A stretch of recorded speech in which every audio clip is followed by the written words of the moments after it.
Halo, selamat datang di podcast EduPDRK, persembahan dari Forum Mahasiswa KIPKA Universitas Siliwangi. Podcast ini berisi edukasi dan sharing seputar dunia perkuliahan dan hal-hal inspiratif lainnya. Oke, udah penasaran?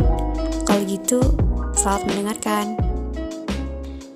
Assalamualaikum warahmatullahi wabarakatuh. Bertemu lagi di EduPDRK. Tidak jauh berbeda dengan EduPDRK sebelumnya. Di sini Putri akan membacakan sepenggal kisah inspiratif dari salah satu mahasiswa bidik misi Universitas Siliwangi yang berjudul Menjemput Datang, Mengantar Pulang.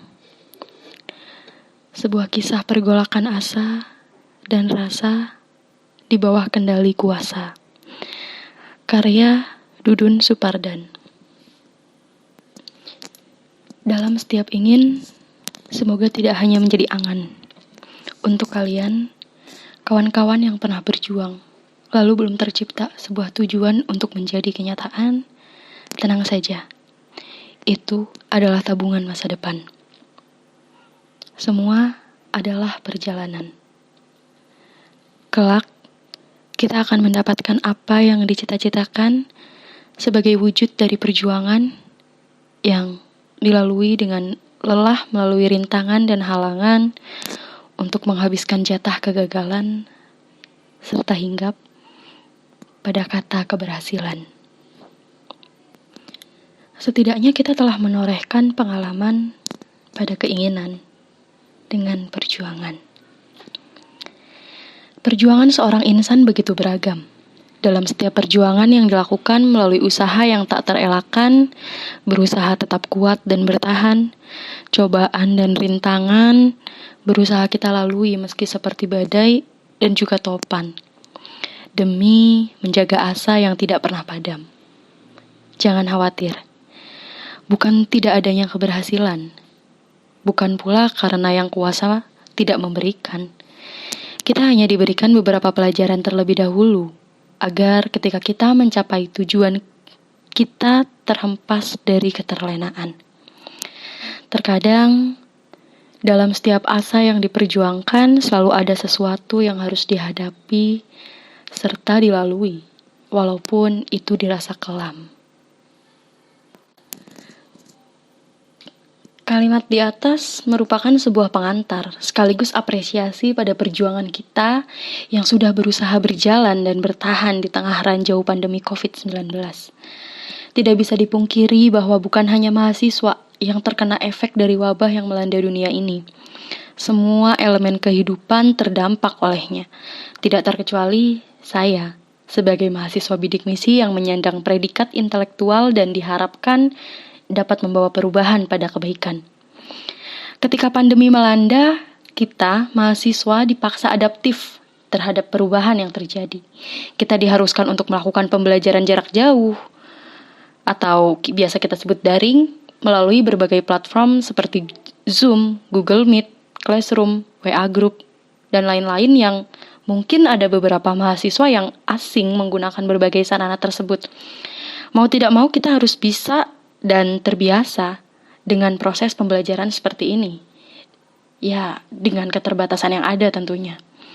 Saya tidak mengatakan kisah ini sebagai kisah inspiratif, saya hanya mencoba menceritakan dan menyampaikan apa yang saya alami dengan tekad berbagi. Urusan menginspirasi atau tidak itu urusan nanti. Dengan adanya pandemi COVID-19, kehidupan kita menjadi mengalami banyak perubahan. Pergerakan kita diterapkan pembatasan, kita juga diharuskan untuk tetap menjaga kesehatan. Tentu saja hal ini membuat semua orang mengalami kebosanan, karena harus selalu berdiam diri di rumah, tidak bebas untuk bertemu semua orang. Hal ini sempat membuat saya gusar dan memunculkan berbagai pertanyaan. Apakah saya akan terus seperti ini? Sampai kapan situasi ini akan terus terjadi? Apa yang harus saya lakukan di situasi seperti ini? Bagaimana tidak, kita dihadapkan pada situasi dengan berbagai pembatasan yang merubah sebagian besar tatanan kehidupan. Situasi yang membuat orang menjadi paranoid, berbagai pertanyaan pun muncul dan berkecamuk dalam pikiran. kebingungan, dilematis, kegalauan terjadi terus-menerus pada hari-hari sebelum disadari hingga pada suatu hari ketika saya menemani ibu saya pergi untuk membeli alat tulis untuk kuliah. Saya membiarkan ibu saya mengobrol bersama penjual sambil memilah peralatan apa saja yang akan ibu saya beli. Sementara itu, saya diam sambil terduduk di antara bangku toko yang jaraknya agak jauh dari ibu saya. Tidak lama duduklah bapak-bapak dengan peluh bercucur dengan berbagai dagangan yang dikalungkan pada badannya menggunakan tatakan yang tersaji di depan perutnya. Setelah duduk, tidak lama kemudian dia mengibaskan topi yang dia pakai untuk menyegarkan dirinya dengan kibasan dari topi tersebut. Ketika mengipasi dengan topi, dia berbicara sendiri dengan bahasa Sunda. Jika diterjemahkan mungkin seperti, "Waduh, kondisi ramai tapi pembeli agak kurang ini," ujarnya. "Iya nih Pak, jangan keluar rumah dan bergerombol tapi ramai sekali ini," balas saya pada si bapak sambil memperhatikannya. "Ya mau gimana lagi namanya manusia harus tetap bergerak untuk memenuhi kebutuhannya yang tidak terbatas. Bapak juga bukan tidak takut sama corona, tapi karena kebutuhan. Di rumah juga ada anak yang harus beli paket kuota agar sekolahnya terus berjalan. Belum lagi istri yang tetap harus dinafkahi untuk makan setiap hari dan segala macam kebutuhan rumah tangga." Seketika pernyataan si bapak tadi langsung menghujam saya dan merubah perspektif saya ketika melihat situasi serta kondisi yang terjadi. Benar juga. Ketika kita diam, kita tidak akan makan. Ada banyak hal yang akan berhenti ketika kita tidak terus bergerak. Jika bapak tadi tidak berjualan, mungkin anaknya tidak akan bisa bersekolah, tidak akan bisa belajar secara daring. Mungkin juga istri dan si bapak tadi juga harus berpuasa karena tidak ada makanan untuk dimakan.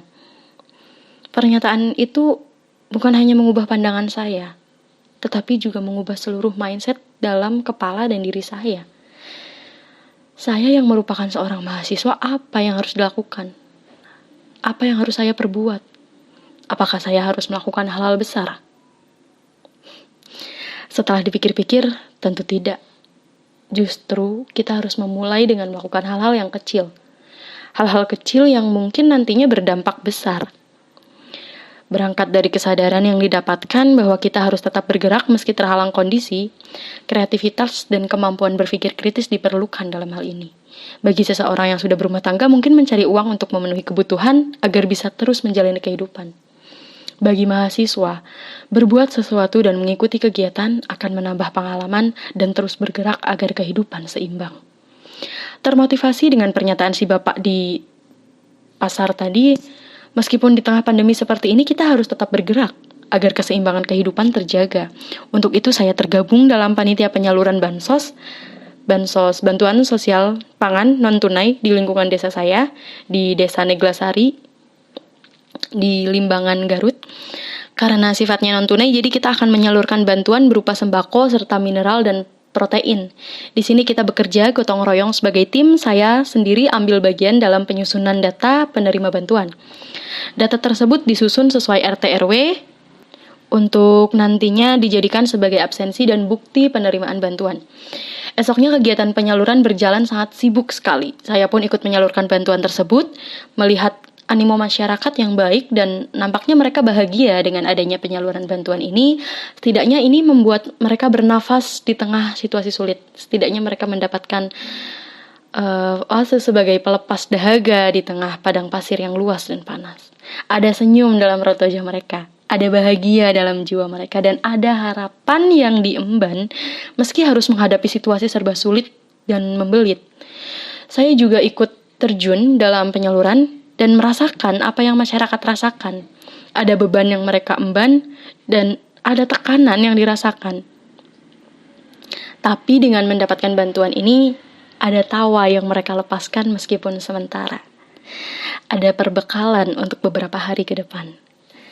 Tidak berhenti di sana, penyaluran bantuan terjadwal dan kami salurkan setiap bulannya. Tentunya ini sangat bermanfaat bagi masyarakat, setidaknya meringankan sedikit beban dalam situasi yang tertekan entah sampai kapan.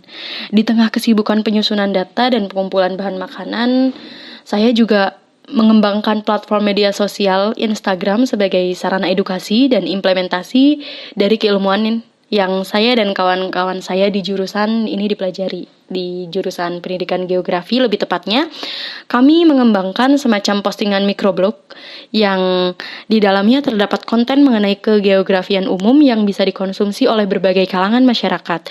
Di samping berbagai keilmuan, hal lain yang dilakukan juga dalam rangka perwujudan Tridharma perguruan tinggi, yakni pendidikan dan pengajaran. Bagi saya tidak ada alasan untuk diam dan bertahan. Perlu diketahui bahwa yang paling menyedihkan dari situasi ini adalah kita tidak tahu sampai kapan situasi ini akan berakhir. Yang harus kita lakukan adalah terus bergerak dan lawan. Lawan dengan tindakan-tindakan yang menghasilkan kebaikan serta kebermanfaatan. Kita tidak bisa menyerah pada keadaan. Dalam situasi seperti ini tidak ada yang bisa kita andalkan selain diri sendiri. Dengan terus bergerak dan berkegiatan, tentunya dengan mematuhi protokol kesehatan, kita akan meningkatkan imun tubuh, yaitu kekuatan alami yang mencegah diri dari pandemi. Seperti kata Habibie, dalam hidup ini, saya memiliki mental seperti orang yang bermain sepeda. Bila saya tidak mengayuh, maka saya akan jatuh. Jika saya berhenti, maka saya akan mati. Hal ini mengisyaratkan bahwa dalam berbagai kondisi dan situasi, kita harus tetap bergerak agar tidak jatuh. Kita harus terus berjalan agar kita tidak berhenti lalu mati.